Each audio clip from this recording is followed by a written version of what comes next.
दोस्तों नमस्कार।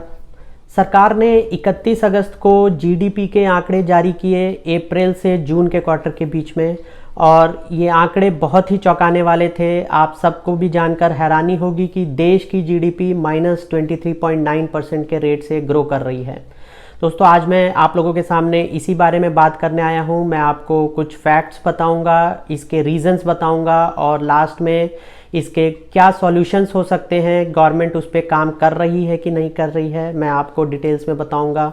वीडियो थोड़ा लंबा हो सकता है, आप लोगों से रिक्वेस्ट है कि आप लोग इसको पूरा देखिए और अपने फीडबैक भी दीजिए। दोस्तों आगे बढ़ने से पहले मैं आपको बताता हूँ जीडीपी होती क्या है। कई लोगों को दिक्कत आती है समझने में कि क्या जीडीपी का एग्जैक्ट मतलब क्या है। जीडीपी यानी ग्रॉस डोमेस्टिक प्रोडक्ट, यानी इसको हिंदी में सकल घरेलू उत्पाद भी बोलते हैं। ये किसी एक साल में देश में पैदा होने वाले कुल सामानों या सेवाओं की वैल्यू को बोला जाता है। दोस्तों आप इसका एग्जांपल मार्कशीट से ले सकते हैं। आपने बच्चों की मार्कशीट देखी होगी। एक मार्कशीट में साल में अलग अलग सब्जेक्ट्स के मार्क्स दिए रहते हैं और उसका लास्ट में उसका टोटल किया रहता है। ठीक इसी तरह जीडीपी में भी अलग अलग सेक्टर्स हैं, जैसे मैन्युफैक्चरिंग सेक्टर है, कंस्ट्रक्शन सेक्टर है, ऑटो सेक्टर है। इन सब की अलग अलग जीडीपी परसेंटेज है और इसको साल में कैलकुलेट किया जाता है और फाइनल इन सब का जो कुल वैल्यू का जोड़ एवरेज निकाल के एक नंबर आता है, उसको हम जीडीपी बोलते हैं। तो इस साल जो जीडीपी है वो माइनस में है। दोस्तों इसकी प्रेडिक्शन भी की गई थी। कई एजेंसीज ने इसको प्रेडिक्ट किया था कि -18% आएगा, कई लोगों ने -22% बोला था, कई एजेंसीज ने -23, अलग अलग एजेंसीज और एक्सपर्ट्स ने प्रेडिक्ट किया था। एसबीआई जो बैंक है इसने -16.5% प्रेडिक्ट किया था दोस्तों। लेकिन जब आंकड़े सामने आए 31 अगस्त को तो ये बहुत ही चौंकाने वाले थे। आप देख रहे हैं हर एक सेक्टर इससे प्रभावित हुआ है, चाहे वो मैन्युफैक्चरिंग हो, कंस्ट्रक्शन हो, कोई भी सेक्टर इससे अछूता नहीं रहा है।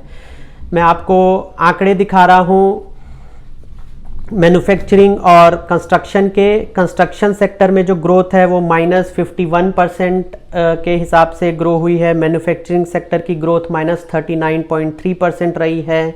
माइनिंग सेक्टर की ग्रोथ -41.3 के हिसाब से बढ़ी है और जो ट्रेड, होटल, ट्रांसपोर्ट ग्रोथ है वो -47.4% के ग्रोथ से बढ़ रहा है। दोस्तों आप देख रहे हैं हालात बहुत ही ख़राब हैं। और ये अभी नहीं, आप जो इससे पिछला क्वार्टर था, जैन, फेब और मार्च वाला जो फाइनेंशियल ईयर, पिछले फाइनेंशियल ईयर का लास्ट क्वार्टर, उसमें अराउंड 3% की जीडीपी थी और जो कि 8 सालों में सबसे कम थी। अगर इसी समय पिछले साल की तुलना की जाए जो अप्रैल में और जून में, तो हालात 5.1% के हिसाब से जीडीपी बढ़ रही थी। दोस्तों आइए देखते हैं पिछले 2 सालों में जीडीपी की क्या हालत रही है देश में। मैं आपको इमेज दिखा रहा हूँ। जैसा कि आप देख रहे हैं कंटिन्यूसली जीडीपी जो है वो गिर रही है। ये 8.2% से स्टार्ट होकर 7.1, 6.6 और जो पहली जनवरी वाला जो क्वार्टर था उसमें 3.1% रही और फाइनली इस क्वार्टर में ये घटकर -23। ये बहुत ही बड़ा गिरावट है जीडीपी में। दोस्तों आइए देखते हैं कि जो वर्ल्ड की इकोनॉमीज़ हैं, जो बेस्ट G7 जो देश हैं उनके साथ और भारत की इकोनॉमी के क्या कंपैरिजन है। मैं आपको इसका भी इमेज दिखा रहा हूँ। जो G7 कंट्रीज़ है, UK, France, Italy, Canada, US, Japan, इन सब की अगर जीडीपी देखी जाए तो ये इनकी भी जीडीपी गिरी है दोस्तों, लेकिन इतनी नहीं गिरी है जितनी जो देश की, भारत की जीडीपी गिरी है। यूएस की इटसेल्फ -9.5% के हिसाब से जीडीपी गिरी है, जबकि हमेशा जो देश है, मीडिया और सरकार हमेशा अमेरिका से कंपेयर करती है भारत का। तो भारत की जीडीपी इस क्वार्टर में -23.9% गिरती है और यूएस, जापान, इन सब की काफ़ी इनका संभली हुई स्थिति में दिख रही है जीडीपी दोस्तों। और यही नहीं, पूरे वर्ल्ड में मीडिया, जो वर्ल्ड मीडिया है वो भी इंडिया की जीडीपी को काफ़ी हद तक कवर कर रहे हैं। मैं आपको दिखा रहा हूँ जो CNN है उन्होंने भी इसको कवर किया है और उन्होंने कहा है कि India's economy shrinks at the fastest pace on record. मतलब ये इंडिया की जीडीपी रिकॉर्ड स्तर पे गिरी है, जो जापान का निकी पेपर है वो बोल रहा है Narendra Modi has left India's economy a shattered mess. दोस्तों ये काफ़ी बड़े शब्दों में इन्होंने सरकार की आलोचना की है। दोस्तों एज़ यूजुअल गवर्नमेंट ने इसमें एक्सक्यूज़ेस देने स्टार्ट कर दिए हैं कि ये तो पहले से ही कोविड-19 का प्रॉब्लम चल रहा है तो इकनॉमी तो गिरेगी ही वगैरह वगैरह। और कुछ दिन पहले आपने सुना फाइनेंस मिनिस्टर ने पहले ही बोल दिया कि this is act of God. दोस्तों मैं आपको इसमें सिर्फ 2 पॉइंट ऐड करूँगा, ये अभी का नहीं है, ये जब आपने जो फाइनेंशियल ईयर 2019 का जो लास्ट क्वार्टर था जैन से मार्च का, उसमें भी 3.1% पहले ही इकोनॉमी की बहुत बुरी हालत थी। और जो अनएम्प्लॉयमेंट रेट है वो पिछले 45 ईयर्स में सबसे बुरे स्तर पे पहुंच चुका है दोस्तों। तो जब हालात पहले से ही इतने बुरे थे तो आप अभी इसको सिर्फ कोविड को आप इसका जिम्मेदार नहीं ठहरा सकते हैं, इसको आप एक्ट ऑफ गॉड नहीं बोल सकते हैं दोस्तों। यहाँ सरकार और फाइनेंस मिनिस्टर से सीधा सवाल है, जब आप लॉकडाउन लगा रहे थे तो क्या आपने परिणामों के बारे में सोचा था? जो देश भर के एक्सपर्ट्स हैं, जो अपोजिशन लीडर्स हैं, वो चिट्ठी लिख लिख कर सरकार से बोल रहे थे कि आप हमारी सुन लीजिए, हमारी राय ले लीजिए, लेकिन सरकार ने उनकी नहीं सुनी दोस्तों। जब देश का सबसे कड़ा फैसला लिया जाता है और अगर वो फैसला सही नहीं निकलता है तो वो तबाही लाता है दोस्तों।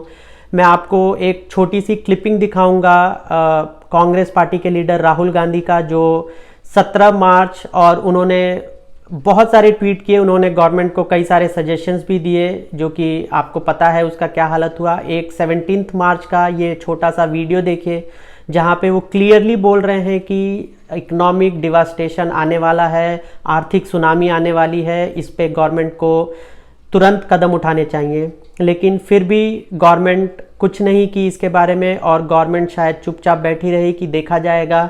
उन्होंने आत्मनिर्भरता का नारा दिया कि जनता आत्मनिर्भर हो जाएगी, लेकिन हालात आपके सामने हैं दोस्तों।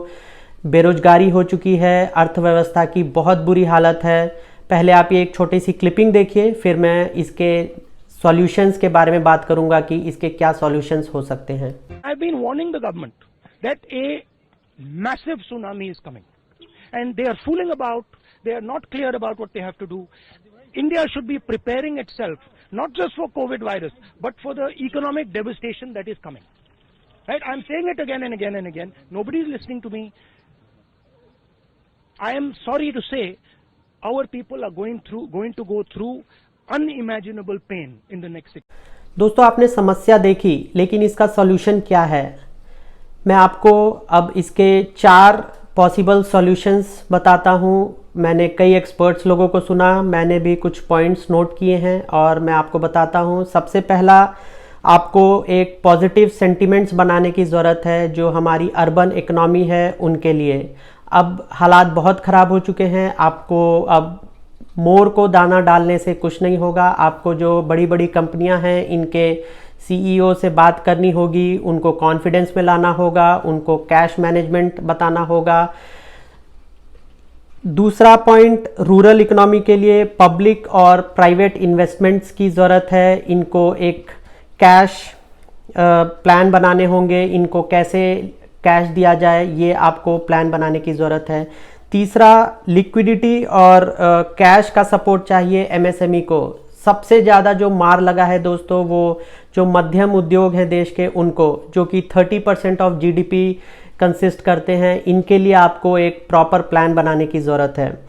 चौथा और आखिरी, जो कि मैन्युफैक्चरिंग सेक्टर है, यहाँ पे लेबर लोगों की बहुत ही कमी हो गई है। जो आपने देखा लेबर माइग्रेशन हुआ, जो मज़दूर हैं वो अलग अलग शहरों से अपने अपने घर चले गए। जो मैन्युफैक्चरिंग कंपनी हैं उनको अब लेबर मिलने की दिक्कत आ रही है, इसलिए उनका ग्रोथ एक तरह से रुक गया है। तो उनके लिए सरकार को एक कॉम्प्रिहेंसिव प्लान की ज़रूरत है ताकि वो लेबर मुहैया करा सके और एक कॉन्फिडेंस बिल्डिंग के तौर पे इसको आगे ले जा सके दोस्तों।